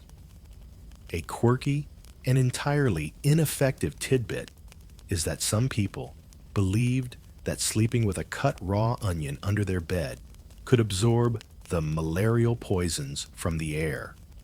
or that wearing certain strong-smelling herbs or garlic around the neck would repel the fevers and probably everyone else too. Desperate people will try desperate and occasionally quite fragrant measures. Historians still argue about the precise epidemiological footprint of malaria across the diverse climates of the American West, and its comparative impact versus acute epidemic diseases like cholera or more chronic killers like tuberculosis. However, there's little doubt that the persistent, debilitating nature of the fever was a major drain on the health and energy of the frontier population, subtly shaping the pace of development and the success or failure of individual endeavors. You lie there shivering and then burning, feeling like a plaything of some cruel, invisible force. Each cycle of the fever leaves you weaker, more emaciated. The vibrant landscape around you fades into a hazy, dreamlike backdrop to your suffering. You'd almost welcome the sharp, decisive threat of a rattlesnake over this slow, grinding erosion of your very being. At least with a snake, the encounter is usually swift. This mosquito-borne menace is a siege, a war of attrition fought within your own bloodstream. It makes that single mosquito you casually swatted in your modern bedroom seem like a harmless housefly. Here it's a tiny buzzing angel of a very specific, very unpleasant kind of death, or at least a living hell.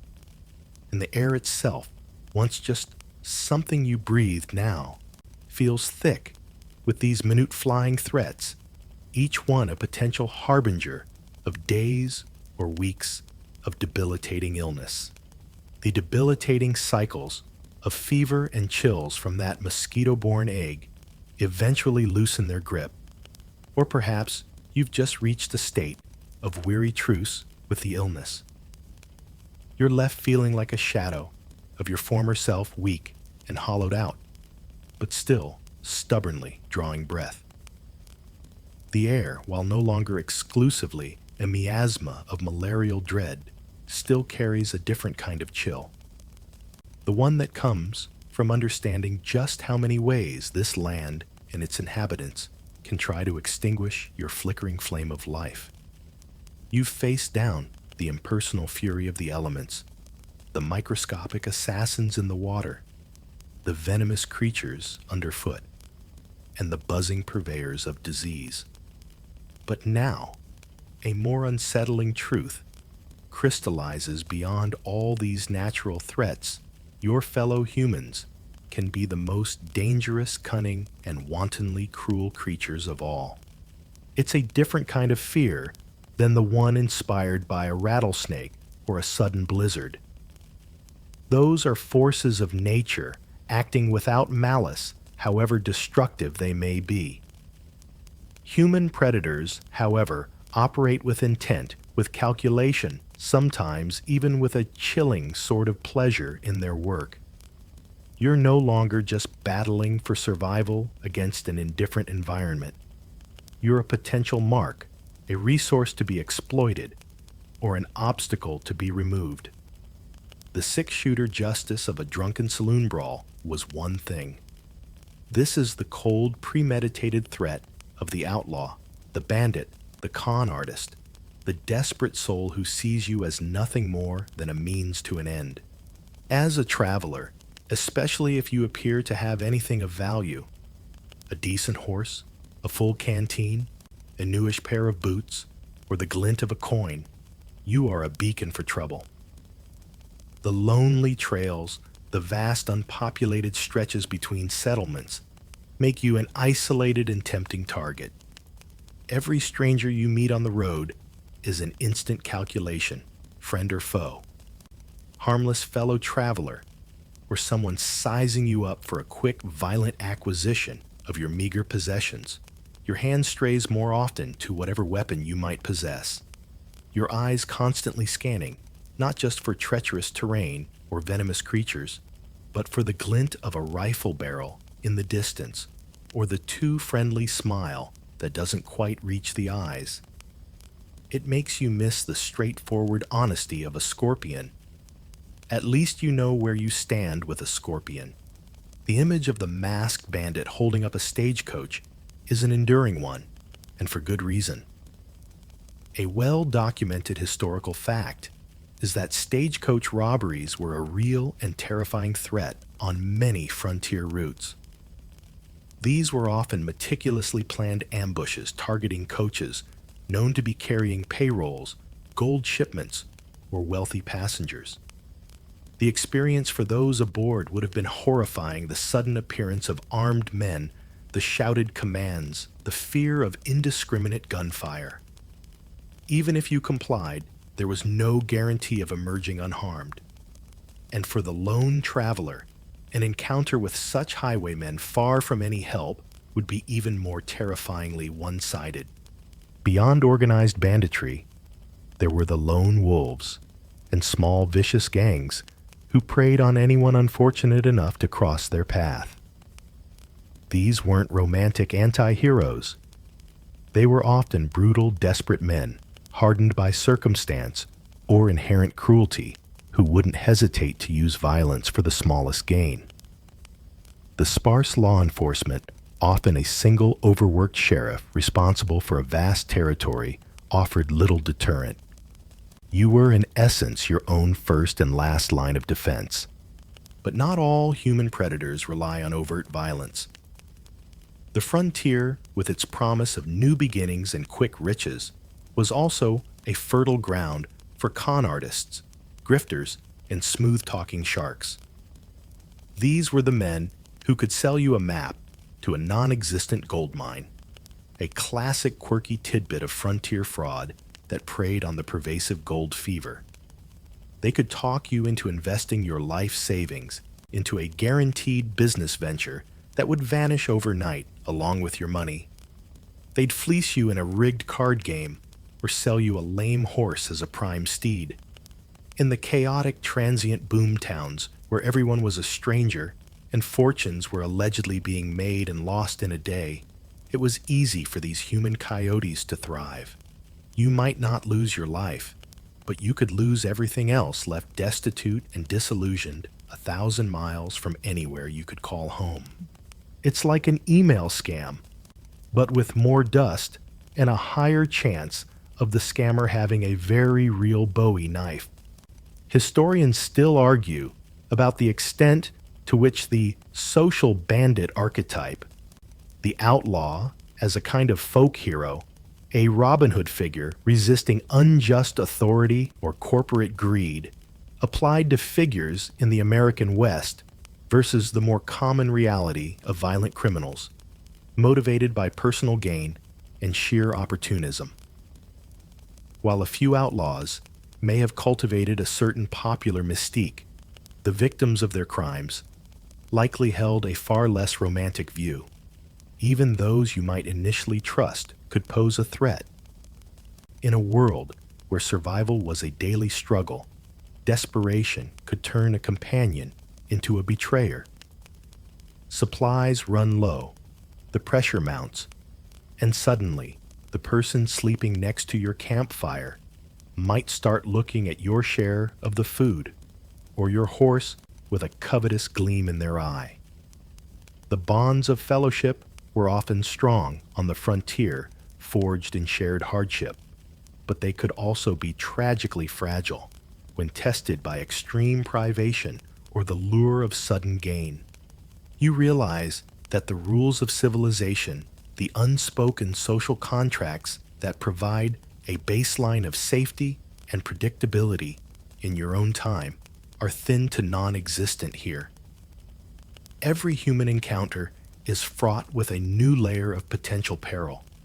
It's a deeply unsettling feeling to know that after surviving thirst, hunger, disease, storms, snakes, and scorpions, the most complex and unpredictable danger you face walks on two legs, looks you in the eye, and perhaps even shares your campfire before deciding your fate.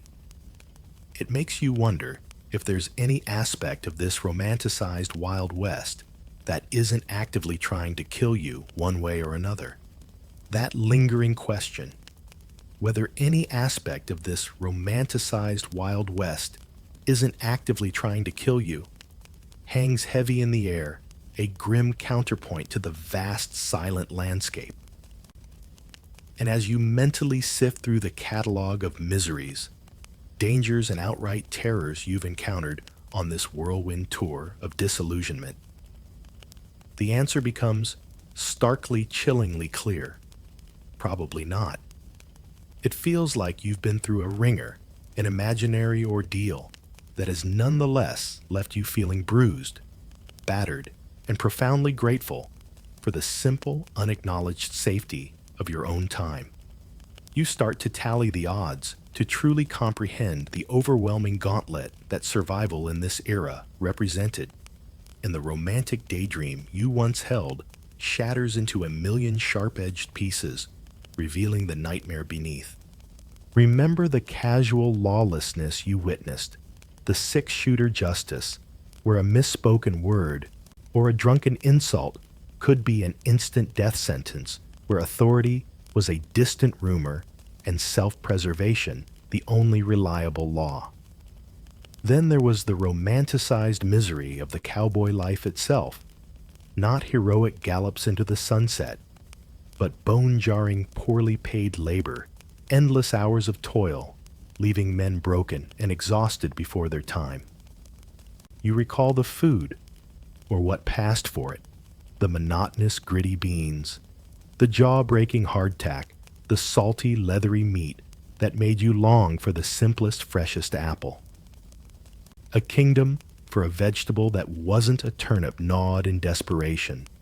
Your very clothes became a source of discomfort, not the cool chaps and Stetsons of legend, but whatever tattered, ill-fitting rags you could find to keep the elements at bay, garments worn until they practically disintegrated, carrying the aroma of weeks of unwashed existence. And the water, that fundamental source of life, transformed into a game of Russian roulette, each sip from a muddy river or stagnant pond, a gamble against dysentery, cholera, or typhoid, turning your insides into a raging battlefield. This led, of course, to the broader germ warfare, a world without soap, without antibiotics, without even a basic understanding of hygiene, where a simple scratch could fester into a life-threatening infection, and every cough carried unseen dangers. You'd trade all the alleged frontier adventure for a single bar of antibacterial soap and a bottle of clean water right now, wouldn't you? Then came nature's direct assault, the tyrannical sun, the sudden violent storms, the bone-chilling blizzards that could appear from nowhere, the very earth seemingly designed with thorns and treacherous drops to trip you up and tear at your flesh. And the sheer terrifying immensity of it all, the ease with which you could wander off the path, become utterly, hopelessly lost with no GPS, no understanding search party, only the grim prospect of your hat being found weeks later as your sole unlamented memorial. Vanishing trails, indeed, leading to a very lonely, unremarked end. Even when you thought you found a moment's respite, the smaller denizens of this world emerged. The rattlesnakes coiled in the dust, the scorpions in your boots, the venomous spiders in dark corners, each carrying a tiny parcel of potent agony or death. And just when you'd learned to scan the ground with paranoid diligence, the air itself turned hostile, filled with the whining menace of mosquitoes, each bite a potential dose of malaria's misery, condemning you to cycles of burning fever and freezing chills that drained your will to live. And finally, as if all that weren't enough, you confronted the most cunning and unpredictable predators of all your fellow humans. The bandits and outlaws, ready to take your life for the contents of your pockets. The con artists, eager to swindle you out of your last dime with a smooth lie and a false promise. The general undercurrent of suspicion and potential betrayal that permeated every human interaction in a land where desperation often trumped decency. It's a wonder anyone made it through their first week, let alone carved out a life. You start to collect these imaginary wounds, the psychological toll of constantly facing such overwhelming odds, the relentless vigilance, the gnawing fear, the erosion of hope, the stark realization of your own fragility. These are the souvenirs from your journey through this romanticized nightmare. A sobering historical fact is that overall life expectancy in the 19th century was significantly lower than it is today, and the frontier environment, with its compounded risks from accidents, violence, and infectious diseases, often stacked the deck even further against survival, especially for the very young or those already weakened. A common phrase from the era, "to see the elephant," perfectly encapsulates this dawning, often brutal realization of harsh reality after expecting something grand or adventurous. You've seen the elephant all right. You've seen its tusks, its thundering feet, and you've felt the ground shake as it charged right through your carefully constructed daydreams. It makes your modern-day tough day at the office feel like a spa treatment by comparison. Historians still argue about the precise origins and enduring power of the romantic Wild West myth. Was it largely fabricated by dime novelists, and the spectacle of Wild West shows seeking to entertain an Eastern audience a convenient nationalistic narrative to justify westward expansion? Or did it tap into some deeper psychological need for heroes' adventure and wide-open spaces in an increasingly industrialized and regimented world?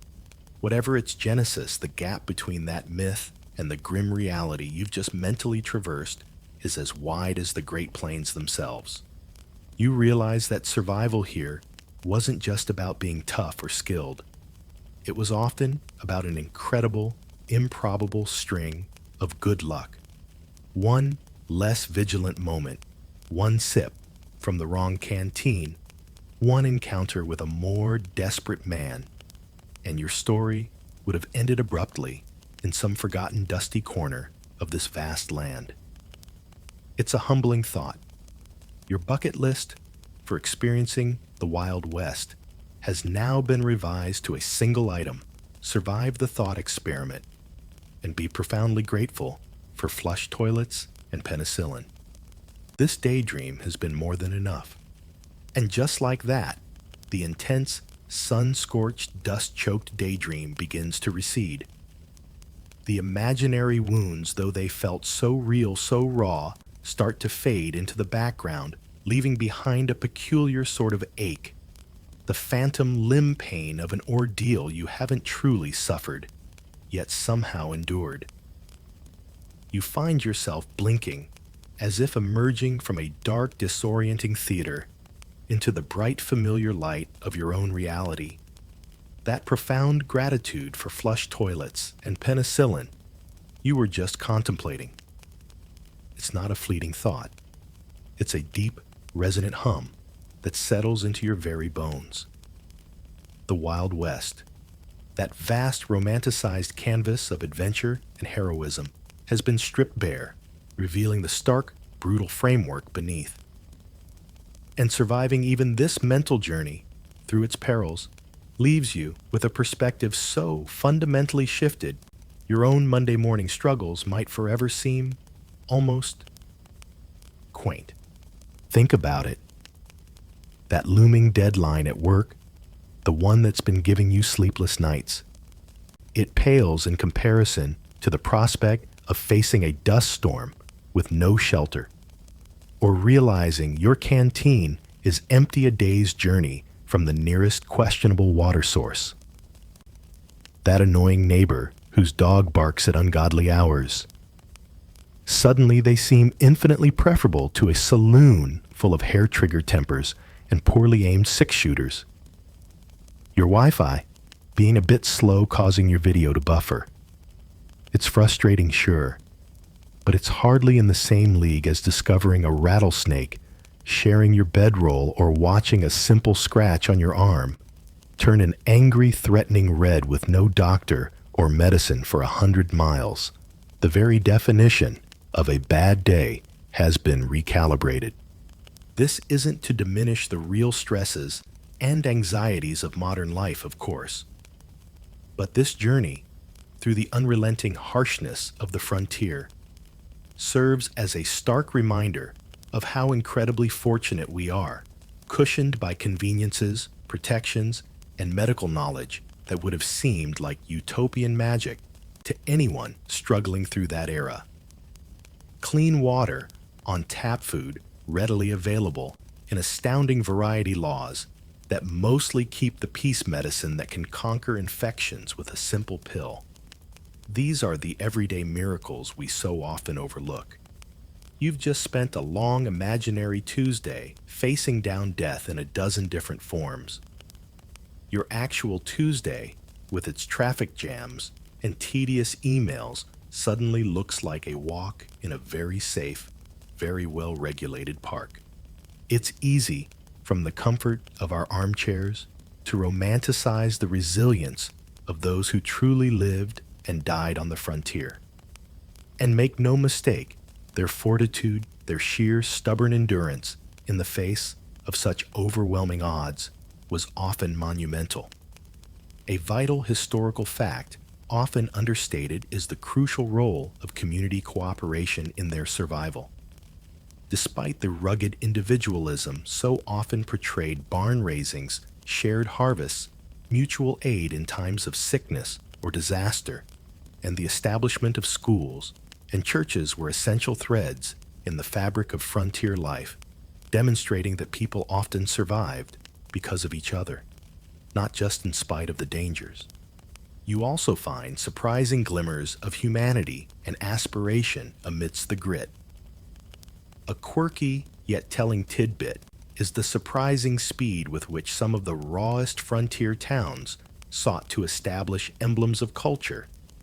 A lending library in a dusty mining camp, a traveling theater group performing Shakespeare in a saloon's back room, a fiercely contested debate in a town lyceum over philosophical matters.